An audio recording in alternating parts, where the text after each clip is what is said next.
Assalamualaikum warahmatullahi wabarakatuh. Hari ini kita membahas mengenai feed and supplementary feeding yang kedua. Oke, yang pertama-tama adalah pemilihan bahan baku pakan. Ini berdasarkan nilai gizinya, apa yang ada di kandungannya. Kemudian mudah dicerna, otomatis karena apa? Karena ini masuki lambung dari ikan. Kalau tidak bisa dicerna, maka tidak akan bisa mempunyai nilai gizi. Yang ketiga, tidak mengandung racun. Beberapa bahan pakan apabila digabungkan dengan bahan pakan yang lain, ini akan menyebabkan timbulnya racun untuk ikan. Terus kemudian yang keempat adalah mudah diperoleh. Tentu saja pemilihan bahan baku ini harus mudah diperoleh. Kalau sulit diperoleh, maka ini dapat mempengaruhi ketersediaan maupun harganya. Yang terakhir, bukan merupakan kebutuhan pokok manusia. Karena apa? Karena kalau harus bersaing dengan manusia, maka ikan akan kalah. Misalnya Anda menemukan bahwa sebenarnya beras ini sangat bagus untuk ikan, maka ketersediaannya akan tidak stabil. Di mana manusia semakin besar, semakin banyak membutuhkan beras, ikan juga. Sehingga perlu bahan-bahan lain yang bukan merupakan kebutuhan pokok manusia. Kemudian sifat-sifat fisik pakan, kehalusan bahan baku pakan.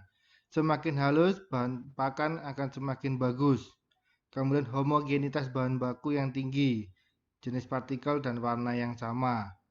Kemudian ukuran pakan sama dengan ukuran ikan, terkait dengan bukaan mulut. Kalau ikannya kecil, maka ukuran pakannya juga akan kecil, menyesuaikan dengan ukuran ikan. Kekerasan dan ketahanan dalam air, water stability atau daya apungnya ketika berada di dalam air. Ini contoh pembuatan bahan pakan, pembuatan pakan ikan secara tradisional menggunakan mesin giling. Ya, bahan-bahan yang basah dimasukkan dari atas, kemudian digiling dan dicetak panjang-panjang seperti itu. Ini adalah beberapa jenis dan ukuran pakan ikan. Ini beberapa penampakannya. Kemudian bahan-bahan yang sering digunakan sebagai bahan campuran pakan ikan atau udang antara lain yang pertama fish meal atau tepung ikan. Yang kedua soybean meal atau tepung kedelai. Kemudian grain biji-bijian atau byproduct, limbah dari tanaman. Animal byproduct, limbah produksi hewani. Crustacean meal, tepung krustase, lemak dan minyak, bahan pakan berserat dan binding agent atau bahan pengikatnya. Nah, ini adalah nutrisi bahan baku hewani pakan ikan atau udang. Jenis bahan baku contohnya kalau menggunakan tepung ikan import maka akan mengandung protein sebanyak 62,65, karbohidratnya adalah 5,81%, sedangkan lemaknya 15,38%. Kemudian kalau menggunakan misalnya tepung bekicot ini proteinnya 54,29%, karbohidratnya 30,45%, lemaknya 4,18%. Atau menggunakan tepung cacing tanah, ini hanya mengandung protein 72% tanpa karbohidrat, tanpa lemak. Kemudian ini contoh dari bahan baku nabati pakan ikan atau udang. Yang pertama dedak padi. Di sini proteinnya 11,35%, karbohidratnya 28,62%, lemak 12,15%. Kemudian misalnya di sini ada tepung terigu. Tepung terigu ini proteinnya rendah 8,9%. Karbohidratnya tinggi 77,30%, sedangkan lemaknya hanya 1,30%. Kemudian di sini ada biji kapuk randu. Proteinnya 27,4%, karbohidratnya 18,6%, lemaknya 5,6%. Nah, ini semua bisa dicampur dalam suatu pakan untuk menghasilkan kadar protein tertentu. Ini sebagai contoh tepung ikannya 12%, tepung darahnya 10%, tepung kedelai 20%, kaldu 8%, dedak halus 35%, tepung terigu 10%, tepung daun turi 3,5%. Garam mineral 1% dan premix vitamin 0,5%. Ini akan membentuk 100% bahan pakan untuk ikan lele. Kemudian ini feed suplemen, ada minyak ikan, seratnya, terus diet aditif berupa hormon, kemudian binder atau bahan pengikat, antibiotik, atraktan dan antioksidan. Ini bahan-bahan yang sering digunakan, fish meal. Keunggulannya sumber proteinnya sekitar 65% dan 80% yang dapat dicerna. Sebagai sumber energi dan mineral, kemudian mudah dicerna, disukai ikan, juga berfungsi sebagai atraktan bau ikan. Tepung ikan juga mengandung 1-2,5% asam lemak N6. Negara-negara produsen besar yaitu Amerika Serikat, Peru, Meksiko, dan Ekuador. Kelemahannya, kadar abu tinggi, kadang-kadang dapat menyebabkan ketidakseimbangan mineral. Kemudian biayanya juga mahal, harganya mahal, sehingga biayanya tinggi, dan seterusnya. Kemudian soybean meal, tepung kedelai, keunggulannya memiliki salah satu profil asam amino esensial terbaik dari semua bahan pakan tumbuhan yang kaya protein. Kemudian kelemahannya, beberapa ikan ini tidak menyukai SBM sehingga penggunaannya memiliki batas maksimum.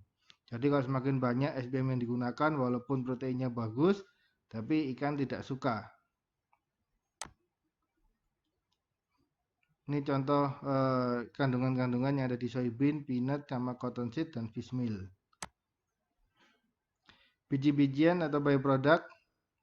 Nah, ini biasanya digunakan sebagai COH source atau sumber utama dari COH dan dapat juga digunakan sebagai binding agent. Nah, di sini contohnya yang sering digunakan adalah jagung yang paling sering digunakan di Amerika Serikat, tapi ini terlalu banyak xanthofil menyebabkan jaringan tubuh atau jaringan daging warna kekuningan. Nah, ini tidak bagus ketika mau dijual dan seterusnya. Animal byproduct atau limbah produksi hewani, keunggulannya ada tepung daging dan tepung tulang adalah produk sampingan dari rumah penyembelihan hewan. Protein kasarnya 50-50% sumber energi yang baik. Kelemahannya kualitas proteinnya rendah, kadar abu tinggi, daya cerna rendah. Nah, ini kalau Anda lihat ini mesin penggilingnya juga ikan besar, kemudian digiling jadi kecil-kecil seperti itu untuk bahan pakan. Ini kalau ikan laut dia dapat menyediakan omega 3.